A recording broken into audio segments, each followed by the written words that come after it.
দর্শক, আসসালামু আলাইকুম। কাছে দূরে যে যেখানে বসে আজকের ভিডিওটি দেখছেন সবাইকে জানাচ্ছি আন্তরিক মোবারকবাদ ও শুভেচ্ছা। তো গ্লোবাল ইসলামী ব্যাংকের তথ্য ফাঁস ডার্ক ওয়েবে, চলুন দেখা যাক বিস্তারিত। সরিয়া ভিত্তিক গ্লোবাল ইসলামিক এনআরবি গ্লোবাল ব্যাংকের গুরুত্বপূর্ণ গোপনীয় তথ্য ডার্ক ওয়েবে ফাঁস হয়েছে। ডার্ক ওয়েব হলো ইন্টারনেট জগতে অবৈধ কর্মকাণ্ডের একটি মার্কেটপ্লেস, যেখানে ফাঁস হওয়া তথ্য কেনাবেচা হয়। মূলত বাংলাদেশি ব্যাংকটির তথ্য ফাঁস হয়েছে হ্যাকারদের ফরাগ হ্যাকিং ফোরামস। এই তথ্য জানিয়ে টুইট করেছেন হ্যাকিং নিয়ে তৎপর থাকা বিভিন্ন আন্তর্জাতিক গ্রুপ। এসব গ্রুপ গ্লোবাল ইসলামী ব্যাংকের 2.6 জিবি তথ্য ডার্ক ওয়েবে ফাঁস হয়েছে বলে জানা যায়। এর মধ্যে আছে Bangladesh log in backup, web backup, document, ছবি, ইমেল পাঠানোর তথ্য ইত্যাদি। টুইট বার্তায় দেখা গেছে বাংলাদেশের বিভিন্ন কর্মকর্তার ছবি, তাদের শিক্ষাগত যোগ্যতার সনদ, জাতীয় পরিচয়পত্র, এনআইডি প্রকাশ করা হয়েছে।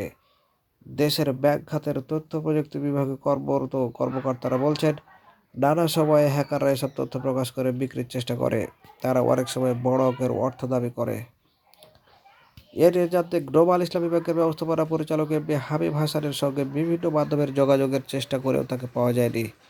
ব্যাংকটির জনসংযোগ কর্মকর্তার মাধ্যমে বক্তব্য চাওয়া হলে জবাবও মেলেনি। গ্লোবাল ইসলামী ব্যাংক চট্টগ্রাম ভিত্তিক একটি শিল্পগোষ্ঠীর মালিকানাধীন 7 ব্যাংকের একটি।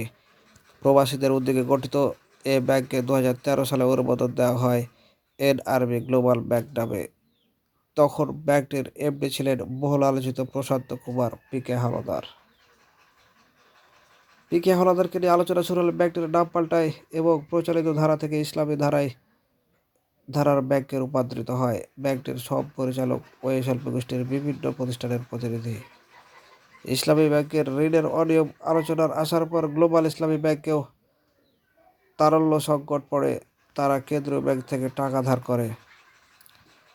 গত মাসে ব্যাংকটি শেয়ারবাজারে তালিকাভুক্ত হয়।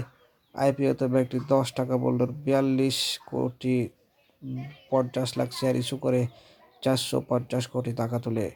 ব্যাংকটির প্রতিটি শেয়ারের দাম কমে এখন 9 টাকায় আটকে আছে।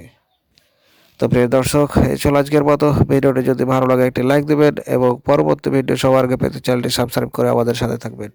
আল্লাহ হাফেজ।